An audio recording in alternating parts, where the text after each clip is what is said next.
Thanks, Peter. So, hey, everybody, thanks for coming here. I'm delighted to be here.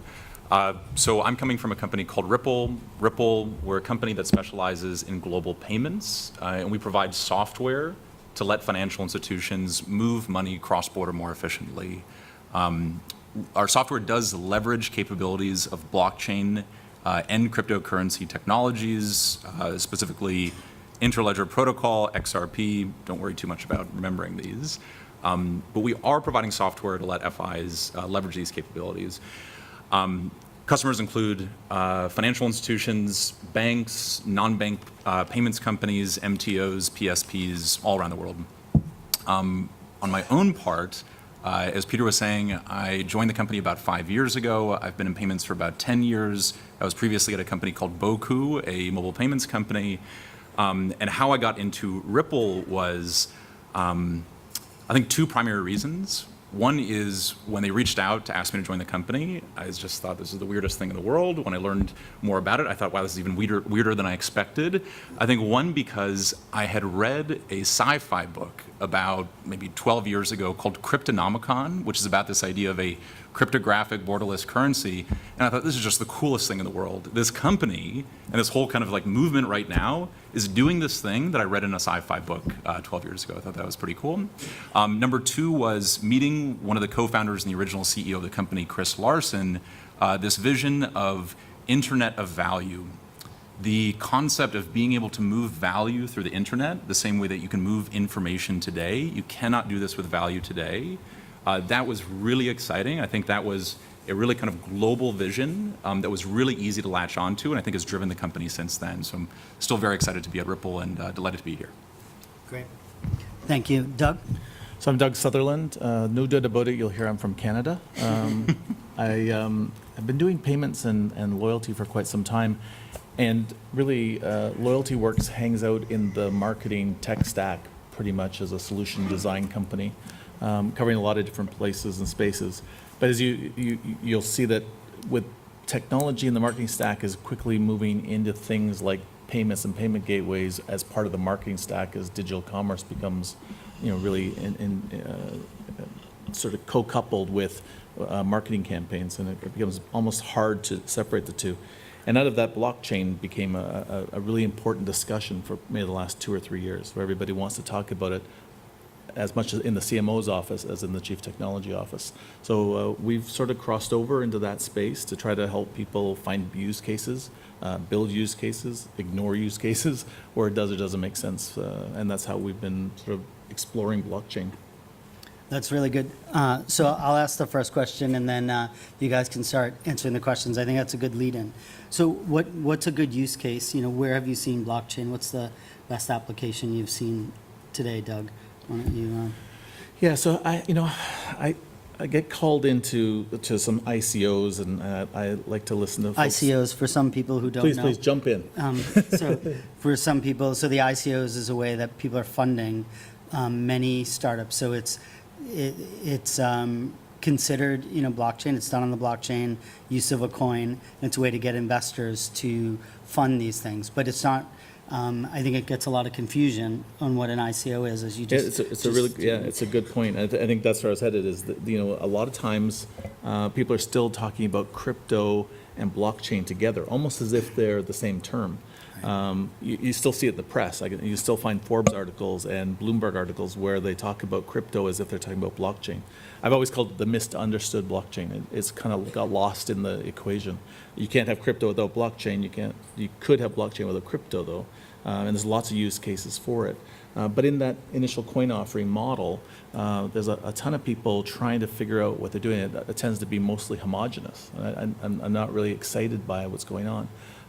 But there are folks out there who are playing in very discrete and unique areas. And I think that's what excites me about blockchain is some of the things like, how can payments be revolutionized or evolutionized, as some of us might argue.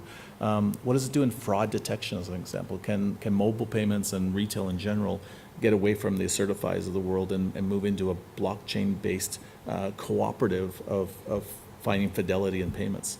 So some really interesting things going on that are outside of crypto per se, but they're still in that space. And once we figure out that the misunderstood blockchain is thing, and we sort of, that it's not crypto and it is crypto, it gets very interesting. That's a good point, Doug. So everyone clearly understands the separation, that blockchain is the underlying technology for many of these things that are going to evolve. So, Willie, I'd ask you the same question. Where's the applications that you've seen blockchain in what you are doing and what Ripple's doing? Yeah, so I obviously come from a biased perspective, given that we landed on payments as the use case. So 5 years ago, when I started at the company, we looked at a ton of different use cases. I won't get into them all, but we landed on payments. That said, I think probably the most explicit use case that I'm guessing many people in the room have seen is just the idea of spending cryptocurrency, just having Bitcoin, being able to spend it on overstock.com or gift cards, whatever the case may be. I actually think that's pretty interesting. I used to be very bearish in this use case. I think it's really interesting because effectively what is being enabled here is you have someone, a consumer, with a really weird type of currency that isn't really spendable. And what you have are a lot of companies entering the market, building out infrastructure and applications to make those weird currencies spendable. What we did as a company is said it's one possibility that cryptocurrency is going to take off. Everybody in this room is going to give up their national currencies and instead use cryptocurrencies. Unlikely. I think somebody over there agrees with me. That's very unlikely. But this concept of making weird currencies or traditionally non-fungible currencies fungible, spendable, is really interesting. Where we took that concept is to the realm of cross-border payments, where think about if you are a consumer in Thailand, you're holding on to Thai baht. That is not a weird currency in Thailand. That's not a weird currency in Southeast Asia. But you may go to another part of the world where somebody says, I don't know what to do with this Thai baht. This is a weird currency to me. What happens today is that there is a lot of friction, particularly with foreign currency payments, moving money from one currency in one country to another currency in another country. And this is a problem that is not well solved today. I'm sure that any number of people in the room can think of examples where people are getting overcharged for making cross-border payments. Cross-border payments are very slow. There are a lot of really kind of in-your-face problems, friction around cross-border payments. That's what we're trying to solve today. Yeah. So I think it's clear to say that we really believe that blockchain will take a lot of the friction out of the system, and that's what I think a lot of us in the room will go on and solve. So before I ask my next question, is there any questions in the audience? Al? Yeah, and I'll repeat it. Thank you so much, Peter. Really, this is a question for you. There's an issue that maybe 60% of U.S. currency is held offshore. Mm-hmm. How does Ripple and others prevent the greatest threat to currency, fiat currency counterfeit? Because 60% of U.S. currency is held offshore. How do you verify that that currency is not counterfeit and it converts to crypto? Because that would destabilize the fiat currency. So I'll repeat the question out. So again, a little off blockchain, but this is the cryptocurrency question, which it is a problem out there. So there's 60% of U.S. fiat currency dollars that are outside the U.S. We're a big dollar-denominated shop. So it's a big issue with regulators. So how do you see that in playing with crypto and the exchanges? Yeah, no, I think this is a great question. Thanks, Al, for the question. So the way I hear that is today there are a lot of bad actors that are misusing currencies. And a big problem for regulators and enforcement agencies is that they don't have a lot of visibility or control over how this currency is transmitted and held and yada, yada, yada. And it really kind of brings me back to this concept of the internet of value. If you think about the internet today, this is kind of a shared utility through which a lot of data is moving across the world. You can move data privately, you can move data publicly, but you have this kind of system that if you want to regulate what type of information is moved or enforce, let's say, illegal data that's being transferred over the internet, you have one place to go to do that. You don't really have that today with money. You have all these different islands, a lot of fragmentation, which makes it very difficult for regulatory agencies and enforcement agencies to do their job. So this was a pitch that we made to central banks 5 years ago, was saying, hey, if you can put value and transactions onto this network, even though there are bad actors, you probably want to know that there's one place that you can go to see where all activity, including bad activity, is happening so you can monitor that. I wish I came up with that idea. That idea came from one of our initial executives. We've had a lot of people from the Federal Reserve come through the company, and he's been on the other side of the table having to try and look at these problems. And he saw this concept of Internet of Value being built on blockchain as a medium for transferring value as a great, not necessarily a solution to the problems, but as a medium to enable enforcement to do their jobs more effectively. So I think, Al, just to summarize, so really we see blockchain as a way, as really the mechanism to prove that you have those transactions, give greater visibility to these transactions. And I think that's part of what blockchain will do, can do, is going to do going forward. So good question. Is there another question? Yeah, Bill?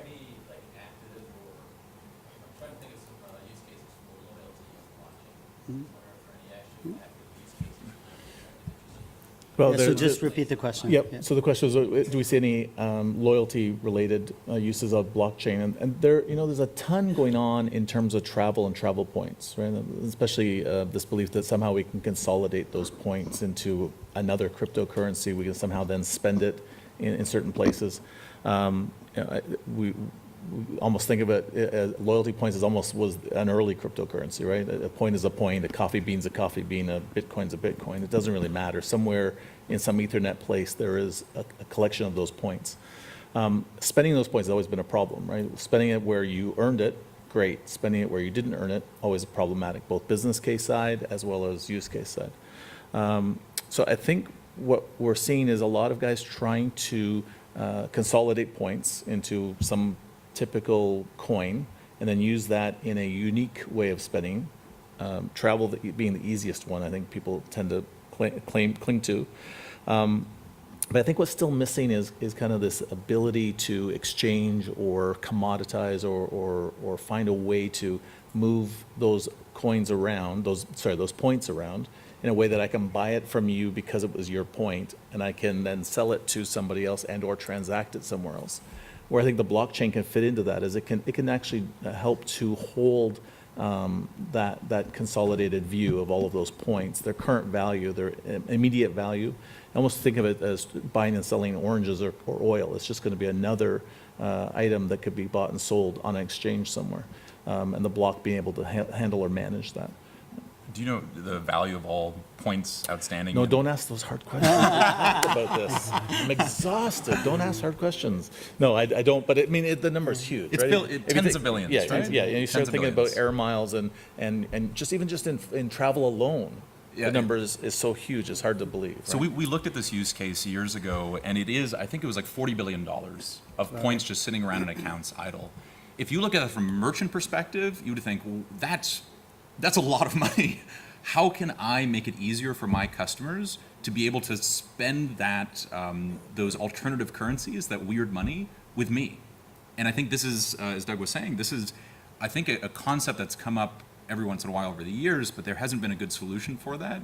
Potentially, blockchain could be something that enables that. Maybe in a manifestation today of these coins. Right, maybe not. It can enable. It can't be the solution, right? I mean, by virtue of what blockchain is, it is independent. It is decentralized. So it's not by itself going to do it. Somebody's going to have to evolve it, and somebody with big pockets are going to have to evolve it to your 40 billion points. You're not $40 billion of points. You're talking very large bags of money to try to manage that stuff. Yeah, good question, Bill, thank you. Huge question. So I think, it's clear to say that, again, blockchain, hear the theme here, trying to get trust amongst different parties, disparate stores of value, and lowering the transaction or the friction between those transactions. These are some of the themes that I think you'll continue to hear as we talk about blockchain. Those are some of the key solutions. All the way in the back, and then I'll come back here. Yeah. Which one? Yeah. Oh, only 320, yeah. It's amazing. It's crazy. Yeah, so that was a clarification if you didn't hear that. So 320 billion with a B. It's off by a Thank you. factor of 10. Yeah. Only by a factor. Only a factor of 10, yeah. And people have to keep them on their balance sheet. We can talk about that another time. It is a big problem, which I think many people in this room can work on solving. Good question? Everyday payment transactions, do you believe that the underlying technology blockchain will reach the level needed for this kind of transaction processing So the question is, do we think blockchain will be a mechanism to deal with hundreds of transactions per second, hundreds of thousands? As we know, Visa, MasterCard are doing hundreds of thousands of transactions per second. I just worked for MasterCard as of last Wednesday, so, I'll tell you. old You know, information. it's old information, everyone knows I'm not there, but, clearly, I'll answer it. I mean, I don't think so. I mean, this is my opinion. I don't think it will be how we use it for moving money on less velocity. Right now, that's my opinion, but I'll leave it up to the experts. Willie? Yeah, so that's a great question. This is one about scalability. So will there be a blockchain that would be able to handle all of the world's transactions today? Absolutely not. And this is a conclusion that we came up with maybe 4 years ago, where what we determined was that just like, I love this internet analogy, that's why I keep going back to it. But just like in the internet today, it's not like there's one server in the world through which the entire world's information travels through. That is not the internet, right? What's that? It's the NSA. So You the- said that's the NSA. It's a good joke. Yeah. There are value-added services in the internet, for sure. So, but what is the internet? The internet is this massively distributed network of all these different servers that contain information and relay information to other servers. You're just kind of swapping information around the world. And what you have are common protocols. The internet protocol is the core one that lets all these different servers speak the same language. So if you want to move information from there to there, and it has to go through all these servers over here, you can do that in a standard way. And that's what inspired our CTO to invent the technology I referred to earlier, interledger protocol. It's no coincidence that shorthand IP, to distinguish it as ILP, but interledger protocol, it is not a blockchain per se, meaning in the world of value, a blockchain is essentially just a ledger. It's just a database where you can keep track of accounts and balances. What is a payment? It's just making adjustments to a ledger to say that you debit one account, credit another account. What is a payment across networks? It means that you have at least two ledgers and you have a corresponding in debits and credits between them. And what interledger protocol does is it lets different ledgers synchronize with one another so that if you have a transaction that requires hopping across multiple payment networks or multiple ledgers, it automates with no risk of asynchrony these different ledgers to be in sync with one another. What that means is unequivocally, there will not be one blockchain that the entire world goes through. Our expectation is that there will be myriad blockchains, not just blockchains, I think, in the sense that people understand today, but also just ledgers. FIS is core systems, ERP systems, they're all just different accounting systems. What's going to be necessary is a protocol to help tie these together so that you can have something we say over and over again is interoperability across these different networks. I think that's well done. So Doug, just elaborate more on that, if you agree with that and how you see the interoperability going forward and how we may solve that going forward. It's interesting, right? I think on retail payments, I don't think blockchain is going to help the core underlying problem, which is how to get 1.9 or 2.5% merchant discount rates down to a level that a merchant's going to be happy or a retailer's going to be happy. He's going to put more money in his pocket. So I don't think it's going to solve that. I think, well, he hit one of the key ones I think is very interesting use case, which is how are we going to accept international currency and more favorable to merchants. So taking a bank out of that piece.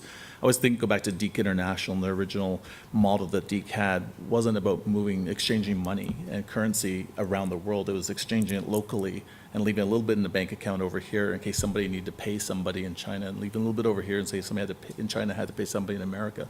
Money didn't really move around. And you think of the blockchain, you could have a very similar use case where the money is just kind of sitting in this place. So as you accept 200 Thai baht at your convenience store, how do you turn that into 11 cents into your bank account?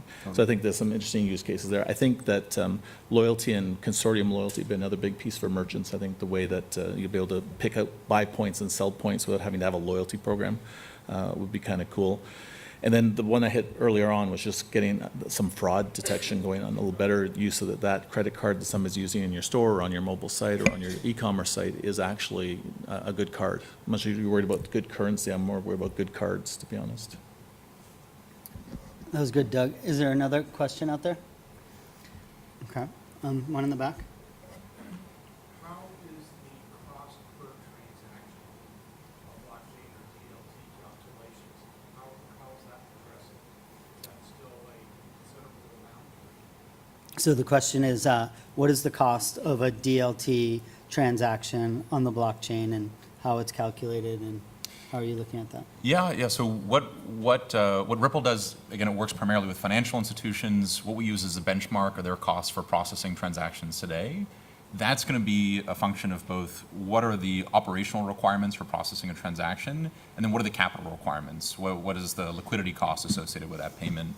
And we have estimated that if a bank implements the technology solution that we propose, it can lower costs by about, I think it's 60 or 70%. But it's still a considerable sum. Yeah, so, I would want to use a MPC at home. no, I think, just to summarize, we have like 3 minutes left, but I think really what I know the work Ripple's done, it's about 60 to 70% taking the cost out of the system, and it's the system at the bank level. You got to think from a bank and liquidity, cost, risk, and lowering the friction between institutions. That's where the big savings will be in the marketplace, as we evolve in 10 years. And I'll just, we'll just finish it off with this one. But, I'm a George Jetson fan, and I think, I don't know if many of you know, but the Jetsons, their first episodes were 1962 and 1963. There were 15 of them. So there's not many people in this room who were born then. And if you think about it, they pretty much got everything right. We have the watches today. Do we have flying spaceships? Not yet, but we're getting there. Money, moving walkways. But money, they didn't have money, and they had no way to show it. But if you remember at the beginning of the scene, every time where George drops off his kids at school and then drops off his wife at the shopping mall, he hands her $1, and Jane grabs the wallet instead of the dollar.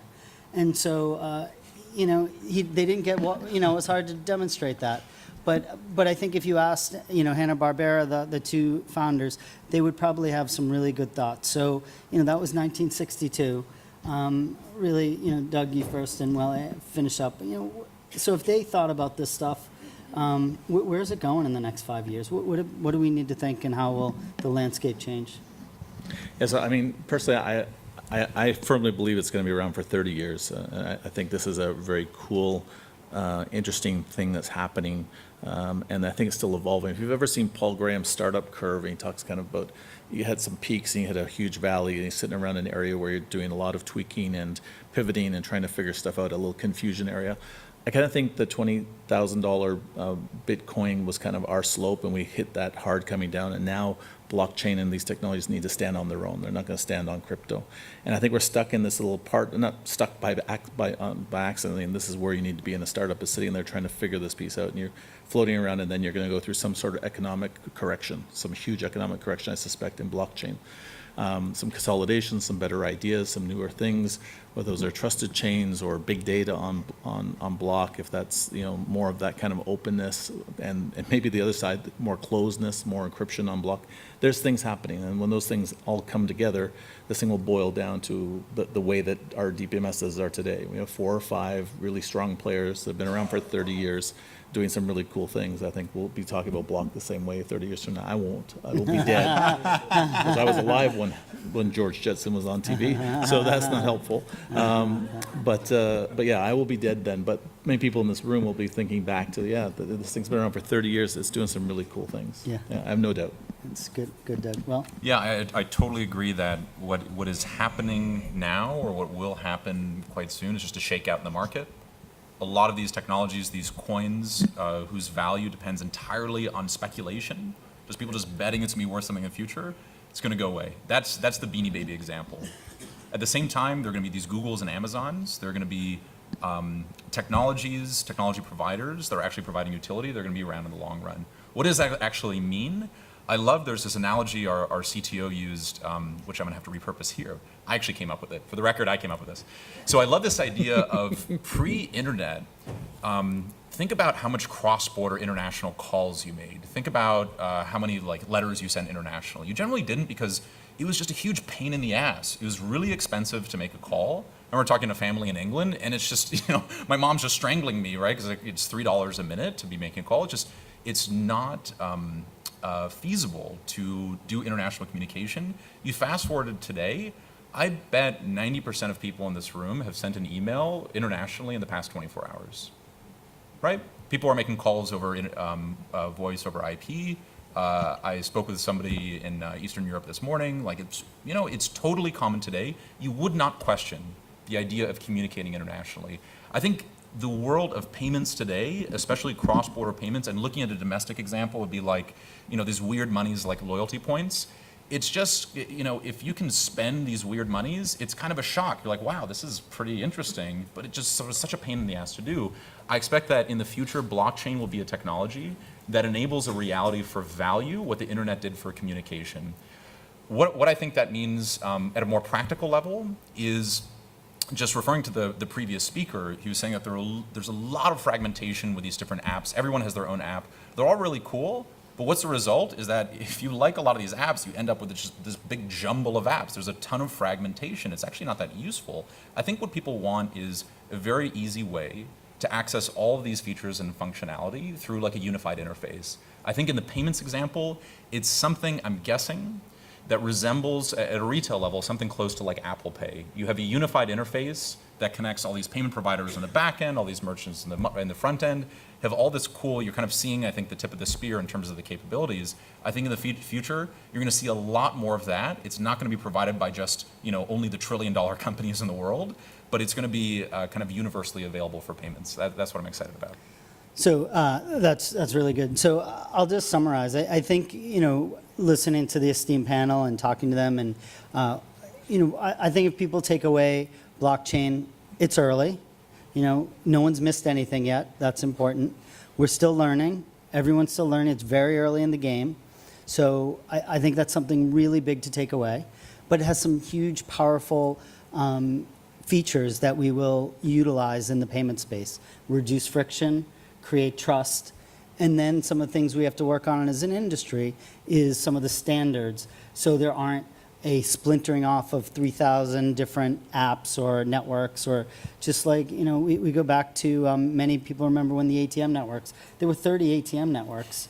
Today, there's 2 major ones and 12 regional ones today. We still have 15 or so networks. So I think, like Welly said, that there will be, like there was one database, or like Doug said, there'll be, 5 database companies. In the future, at some point, there'll be probably 5 DLT companies. And I think that's where we're heading. So the history often repeats itself in technology. So understand where we are today.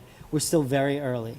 And all of you, we haven't missed anything yet, but I think we all have to be part of standardizing it, coming to a consensus on how it's used, and reducing transactions as we go forward. So I want to thank the esteemed panel, thank Doug, thank Welly, and appreciate your time.